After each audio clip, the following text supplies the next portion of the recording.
360 mobile holder free rotating install হয়ে গেছে, দেখতেই পাচ্ছ।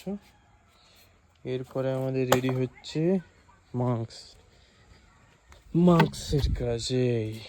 পাইপ চলে এসছে,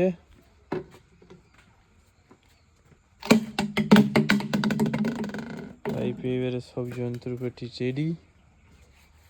এইবারে আমরা করছি সেই এটা কোথায় গেল বলে, এখানে যে মাস্কটা আছে গাইস, এটা পুরোটাই চেঞ্জ হবে, লুকটা আরও নতুন লুকে দেখতে পাবে। তো চলো রেডি করা যাক, অবশ্যই ভিডিও দেখাবো, দেখে নাও। এটা হাতে বানিয়েছিলাম উইং স্লেটগুলো।